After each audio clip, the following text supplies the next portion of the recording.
Okay, welcome everybody. We're going to do another Q&A. So if you've been out of the loop, I managed to play a little bit of the expansion, the upcoming demo, and the one after that with the elite specializations and all that good stuff. And you guys have been bombing me with hundreds upon hundreds upon hundreds of questions, and I've just been scrolling through seeing what I can answer. So if you've got any more, feel free to leave them in the comments down below. But until then, let's jump on into the previous batch. So we'll start off here with Leo Kamash, who says, since you're an Ellie main with me, I feel you would have a valid answer to this. So with the Weaver coming into play, how do you feel that the Ellie meta will change? So I actually think the fact I'm an Ellie main really means very little on this one. I could probably count the amount of people who can actually predict this stuff on one hand, and even they've got a really high chance of being wrong.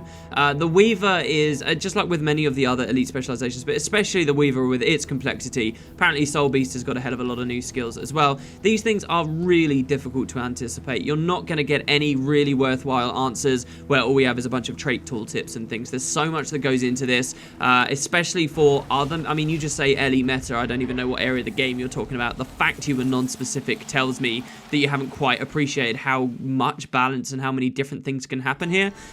Weaver may find a really solid place in one game type and not in others. It may end up usurping the Tempest, it may not. I think the idea is that they all need designated niches, and as I've mentioned several times before, even in my interview with the devs, I'm sort of terrified of the Weaver because I'm really scared that it's too unwieldy and it does way too much stuff. The other thing, by the way, is the Weaver's the clear favourite in the community, and I will add this. Weaver is the clear favourite. Everybody really likes it because of all these new skills and stuff, but I think one thing people aren't comprehending that I can offer something actually very valuable about is the whole global cooldown on the attunement swapping thing. Most people don't have any grasp for how punishing that feels. I think a lot of people are going to get a bit of a slap in the face when they finally get to play Weaver and they realise that it is not as fluid as they thought it was, and there is a lot more of a balance to be had between exactly when you stance. Like a lot of us, I just imagine we're going to be flipping around constantly in permanent access to skills all the time. It does feel a little bit clunkier than that. There is an actual trade-off. A developer specifically was talking to me about this. They've done that with the new elite specializations. This does not feel as fluid to swap around on in some respects to core Ellie because of this global cooldown. That's why I immediately started testing out a fresh air build, because that bypassed that stuff. But generally speaking, I think a lot of people aren't quite appreciating that. And if more people did, it wouldn't be so far and away the fan favorite. Not that I'm not happy Weaver's, is a fan favorite, but keep that in mind, guys. I think that'll be interesting to see the community's reactions too. Also, to the people who are still mad at me for not talking about Soul Beast and stuff, I can't magically now know what I'm talking about. It's the same thing as the original day. I didn't play those on the original day. I didn't know that it would fall basically squarely on a few people's shoulders to give you all of this information. I would just say, be happy that you've got what you've got, and we will have it all on the second demo anyway. I can't magically now go retroactively and change interviews now that I have the knowledge of the way the events work. It's impossible. There's no point crying about it. Anyway, moving on. Chopstick Cow has a question and says, does Path of Fire have a new capital city? And if so, do you think it will replace Lion's Arch for the players? Well, I think it's got what I kind of think of as a pseudo-city. It's got a city a bit like Ebonhawk, and to a much lesser extent Terraria. It's more of a city than Terraria, actually. It's a lot like Ebonhawk in that it's got all of the services there, and it's, functional, but it is not exclusively a map all in its own as a city like you'd see with Lion's Arch. It is just a corner of a large open world map. Now, because the new maps in the new expansion are so much bigger, they can easily get away with doing this, and that's the Amnoon Oasis. And I actually do think that that will be viewed as a full-on city by a lot of players. It's got the bank, it's got the TP, it's got, I'm not 100% on crafting stations that I've seen, but it's got those services there. It won't fully replace Lion's Arch. I think Lion's Arch is still going to be a main place. It won't, replace any of the other cities from that perspective, and I think that that's fine as well, right? Like, we want all of the cities to have lots of people in, surely. But the interesting thing I think about Amnoon is when you look at this map and how few waypoints there are. It's, 3 waypoints on this enormous map. It's almost like each of those waypoints becomes, especially if it has services there, but become little hubs for lots of players. This is a perspective that people won't quite understand until the expansion comes out, I think, but GW1 players will get a little bit more. GW1, we kind of had the outposts were also waypoints at the same time, and you saw people clustered around them, particularly when the game was in its heyday, and they were centers for meeting other people. I think Amnoon will become that, but also to a lesser extent extent, all the other waypoints will, the other 2 that are in Amnoon, right? Also, sorry, the Crystal Oasis will also be, and then on the other maps going forward too. But because Amnoon has those services, I think it will very much feel city-like. And if you really dig into some of the footage that's been rolling around, perhaps what you can even see that Peachy's presenting in the background of this video, you can see that there's a lot of real nice little detail in there and fun things going on. It will definitely be more of a city than Tarir was, probably less of a city than Lion's Arch was. But it should be good. I'm looking forward to it. Alan Afri says, on your Twitch episode, there was talk about an Iboga, nay, a Mind Clouder, which has a blue glow and might be relevant. There was an Iboga boss mob in Guild Wars Nightfall with the same name outside of the Sunspear Sanctuary.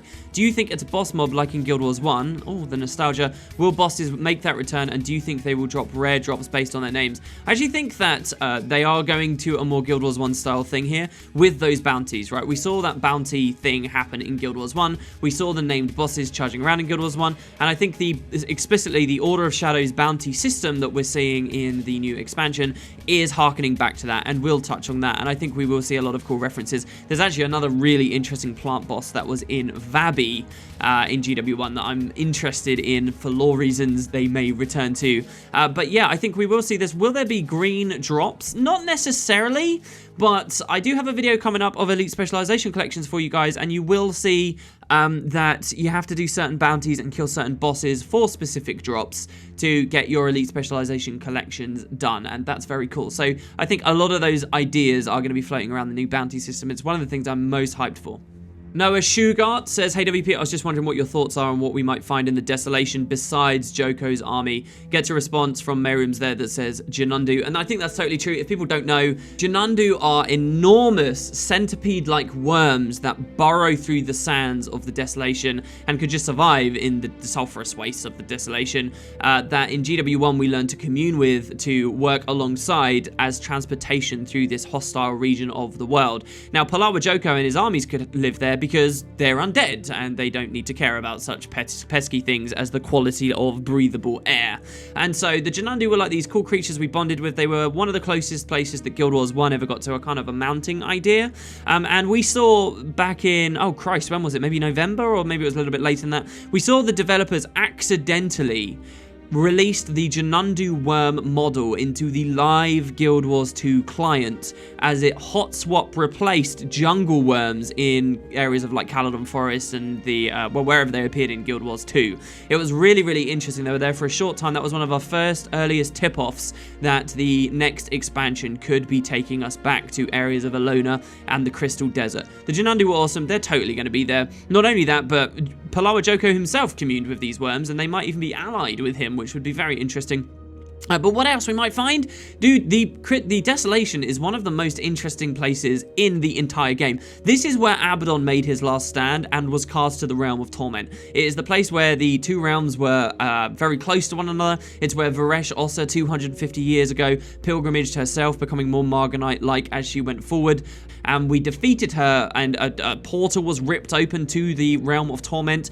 There's a giant ruined city there called the Ruins of Mora, which is really exciting to me, and I've always liked to think of what that was like back when all of this was ocean, and was it a single city island that Abaddon came to? It's really fascinating. Not only that, but we had in episode 6, Livia, and she mentioned a very special relic. Well, there was a sister relic that was destroyed in the Desolation here.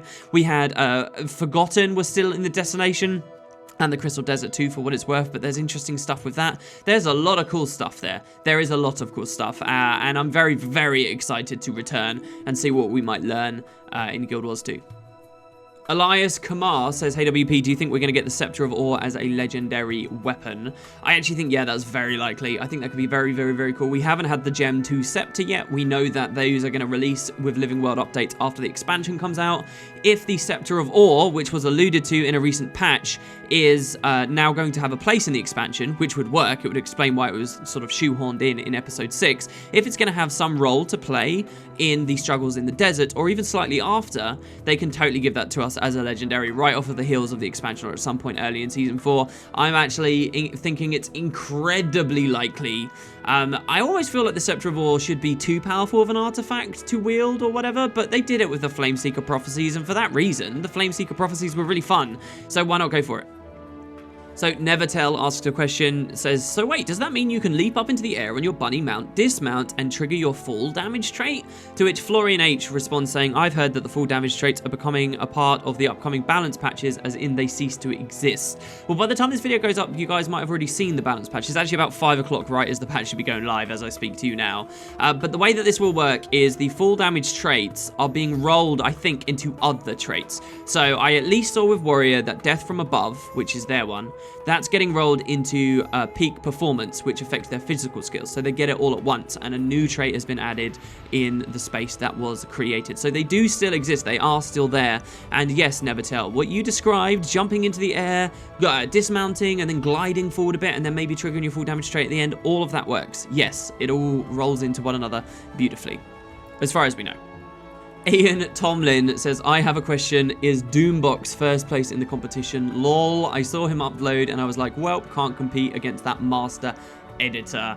Well, so listen, I'm not going to be very public about who I think is winning and who I think is losing and stuff. I think that would be kind of unfair to the contestant entries. But I will say, just because someone is a master editor, that does not mean they are going to win. The biggest criteria I'm judging on is growing the scene. Now, that means that Doombox's video is pretty good anyway, because he's got a very old Guild Wars 1 audience, and if he goes to them and says, hey, I'm actually excited about the expansion, that's going to count for something. But yeah, don't see someone who's like a master editor and think, oh, I can never compete. And so yeah, I'll leave it there, except to point out that I think I have about 92 submissions in 4 days. So there's a lot of people competing already. It's very exciting. Black Pauldron says WP is the Deldrimor front connected to the cold areas of the new maps. So this is very interesting because the Deldrimor front has its own rich lore and stuff going on. I thought that Season 3 was a perfect opportunity to go there. You've got stuff like Thunderhead Keep. You've got, we had the White Mantle had just come back in, so it would have been really nice to return to that area. The portal to the Fire Island chain. It would have been cool to get a little bit more lore on the Massart activity that was going on there and the death of Confessor Dorian, especially since Confessor Dorian was mounted. That's quite interesting, and that could have been a little tease into the big feature of the expansion. As for the expansion itself, though, I don't know whether it's a good time to return to the Deldrimor front. Do we really want to go into all the dwarves and all of that when we've already got all these other things circling around? Seems like it's setting up for disaster, a bit like Heart of Thorns was adding too many things to the plate. All of that said, though, I do think that, yeah, those frosty areas we're looking at are Deldrimor front areas. So what role they have to play, I don't know. I'm not sure it's really that far north or that close to anywhere we went in GW1. I think we're still slightly off-centered from that. But yeah, I think in terms of those mountainy areas, we are in the southern Shiver Peaks, and areas of the southern Shiver Peaks we haven't seen yet. Chessrook44 says, hey WP, what is the thing you're most excited about? And perhaps more interestingly, what I'm least excited about. So for most excited, I think really it's just that it's a lot of content and it's a big expansion. If I look at any individual thing, I think there's something to be excited about. The OST, the region of the world specifically that we're going to, the various elite specializations and so on. You know, it would just be the same stuff you've been hearing. I'm very excited about basically going to one of my favorite areas of the franchise, places like the Hall of Ascension and Augury Rock, and seeing how they deliver story and stuff there, and returning to one of the better antagonists they've ever given us, Palawa Joko, and so on. What I'm least excited about, I don't know, there's a lot of little things I'm kind of like, meh at, but I still like that they're there. Like Adventures, for example. Adventures have been a lot of fun, and I think they're a big add to Heart of Thorns, and I really got into them. But they're also a bit of a distant memory to me. I haven't played them for ages, so I don't think that they're like a major part of the expansion. So maybe I'm not too excited about them, but I think it's amazing that they're there though, because I think it would have done a lot of damage if they weren't there, and maybe they'll win me over. I've got a lot of friends who are super excited to participate in the adventure leaderboards while they're at it though, so don't let me speak for the whole community on that one, obviously. So yeah, maybe stuff like that, or little things, you know, community-based things. There's going to be all this balance turbulence. There will probably be crashes and lag and things like that, but I mean, that's a bit of a cop-out answer really, isn't it? Ricardo Sands says, so with this expansion, do you see the future in the Dominion of Winds and the Wizard Castle open, or are they closed forever and ever? Well, no, I don't really see that they're in scope for the expansion. There is always the chance that they'll throw some mental curveball at us that they've had super well hidden, and at some point suddenly in the story, we will go to the Wizard's Castle. I remember when Heart of Thorns was coming out, and we had no idea how short it would be and how limited it would be. And I remembered thinking, wow, yeah, they could do like an entire arc, an entire chapter, where we're playing as Ritlock in the Mist. I remember talking about this before Heart of Thorns came out. Remember, we'd just come off of the back of Season 2, where you had those really cool missions that you inhabited Kaith, and you got super-powered thief skills and stuff. And there were even hints about the Daredevil on that one, by the way. And I remember thinking, oh, they could do this for Ritlock, and we could have this awesome bit in Heart of Thorns where we play this whole arc there. And none of that stuff ended up happening, right? That's the same kind of curveball. So do I expect it? Absolutely not. Would the expansion benefit from it? Oh yeah, it totally would. But for the bulk release, I don't know. I don't know how much hype I'm holding out on that. Very little, really. As for Season 4 after it, well, yeah, I think that those are interesting territories to go to as long as the story makes them, you know, worthwhile things to do. I wouldn't like a random arbitrary reason to just suddenly shift focus over to them like we sometimes see them do. I'd rather it be very organic as to why we're going to those places, and they could do that, definitely. I think both of those places, well, particularly the Wizard's Castle and the Wizard's Tower, could work very well for either Living World or a raid, or even maybe Fractal showing it off. There's lots of directions they could go. Just will it be the bulk in the expansion or the updates that come quickly after it? I don't know. Trusty1000 has what looks like a very boring question at first, and something everyone would just know, but I think there's some interesting stuff to talk about with it. So Trusty says, Wooden Potatoes, hi WP, do you think large areas will be gated behind mounts, such as needing the skimmer to traverse some quicksand? I think they said mounts will let you reach interesting areas, but it would be interesting if you needed a specific mount, making sure players have reached a certain point in the game first. Yes, absolutely. What you just described is the system in a nutshell. It only exists to do what you said. That is the whole point of it. Now, when you say large areas, I think it gets a bit more interesting. Again, I remember looking into Heart of Thorns and the existence of gliding. I was wondering whether there'd be a map where there was just a huge chasm, and the only way you could get to the waypoints on the other side of the huge chasm was you had to glide, so you had to have gliding at that point. And they kind of did that with the story in Heart of Thorns. I don't think we'll see such hardcore gating for story steps tied to the mastery system in Path of Fire, but having large areas gated behind mounts, that's totally going to be a thing, I'm sure. I mean, I've already seen it in the demo. There's a massive pond of quicksand with what looked like maybe a quicksand fall and maybe a cave behind it or something that you could only get across with the skimmer. That is the nuts and bolts of this system, and that's what makes masteries really fun. But there are bypasses, so how hard that gate is going to be interesting to see where the devs find that balance. And this is what I think is interesting to think about, because portals do exist in Guild Wars 2.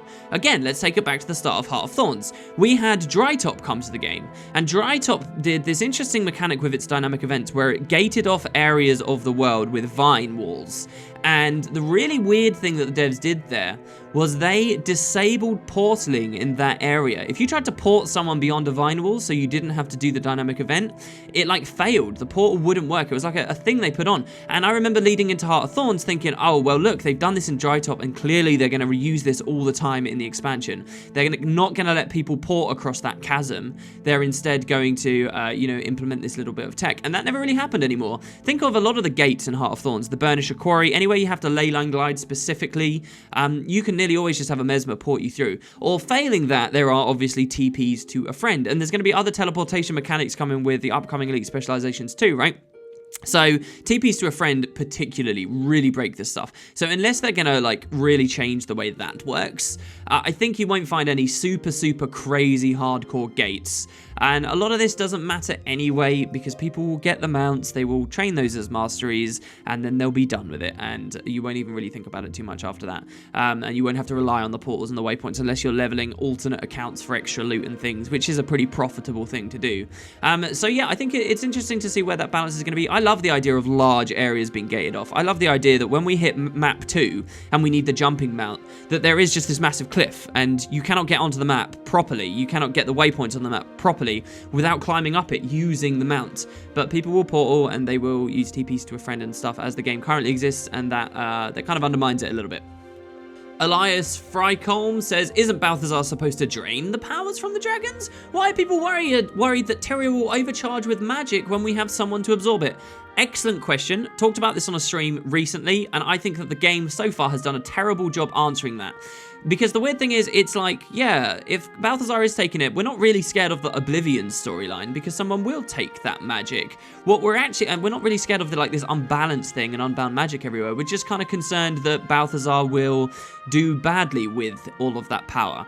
But the truth is, Kralkatorrik is supposed to have been doing badly with that power anyway. Well, is the story basically boiled down to Balthazar looks like he's going to be worse than Kralkatorrik? But at least we can communicate with Balthazar, and we've not had a proper scene where we've said, hey, look, you can do it, it, can you just make sure, please, that you're not an arsehole with it? If you actually look at the way that Season 3 unfolded with this stuff, it's really quite contrived, especially with how things could have gone when Lazarus, or Balthazar as it were, saved Aurora from all of the Destroyer minions. It is pretty messy, and I think the devs and the story has done a pretty bad job of talking about this right now. Because I think that's really the thing, that he doesn't seem to care about Tyrion. That's why it's a problem. There needs to be more exposition on it. 100% needs to be more. But that's sort of the story we're going for. Kiritsugu says, will we miss the feeling we had with gliding? Like in the desert, there is not much of gliding. Is it all about mounts? Question mark. I still want to glide a lot in the desert. You will still glide a lot in the desert. It's everywhere. Like when I played the story, I walked off of that airship right at the start and then down towards the pyramid. And instantly when I watched Peachy play the story, she just jumped off the airship and glowed straight to it, right? Because it was just that natural to her and an extension of her character. I think you'll see that all the time. There is still a lot of verticality. Again, remember that trailer? There is, you know, a lot of vertical space to be played with that giant building that's deep underground with all of the lava. We will still see that. The devs themselves have said that. I think if you've got gliding because you've got both expansions, you're going to be doing a lot of gliding still, and you'll get a lot of fun out of it. What I'm actually really interested in is going back to an experience where I don't have gliding at all and I have a POF only account. And you might find that I do some content on that, guys. When the expansion comes out, I might play personally and privately on my main account, but for streams and things, you might be able to watch what it's like to be a POF only player, because having no gliding does change the way you view the environment and the world and full damage and stuff, and it could be very fun to get that experience and see how different it is. Okay, and last question, because it's now 5:20 and I can only assume the patch is out. I want to go talk about that. You guys can leave more questions down below. Again, if you have anything you're curious about with the upcoming demo and so forth, please do feel free to drop them down there. The last question here is from Death God Dan, who blows my mind because he is among many people who have asked the same question. WP, can you use Heart of Thorns traits like Druid with Soul Beast in one build, or are you only allowed to use one? This is an incredible question, and I cannot believe it has been asked this much. No, you can't use 2 elite specializations at once. That is insane. That is completely contrary to what the whole system is meant to be, and just will not work. Think about, for example, just for a second, think about being a necromancer. The point of taking Reaper is, yes, to get a great sword and some traits, but also it fundamentally changes your shroud.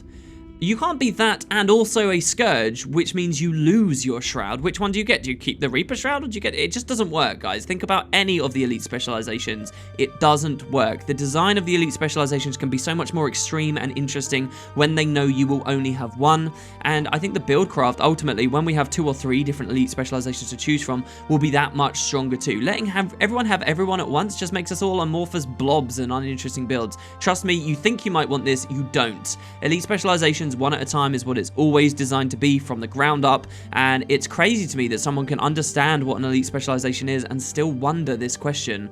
If you ever see that online, guys, to the more embedded members of the community, please do take the time to inform those of us who think that having 2 at the same time might be a possibility, because it's kind of ludicrous. Well, there you go, guys. Thanks very much for watching. More questions coming up. I am trying to not give you tiny little one-word answers. I saw someone today was saying, hey, just answer yes and move on. Look, I don't want to be a little dispenser of yes and no's. I want to have some interesting discussion and talk about things as we usually do. So that will be the format of the videos, and we'll keep rolling at least up until the demo. Thanks, guys. Hope you enjoyed, and I'll see you soon.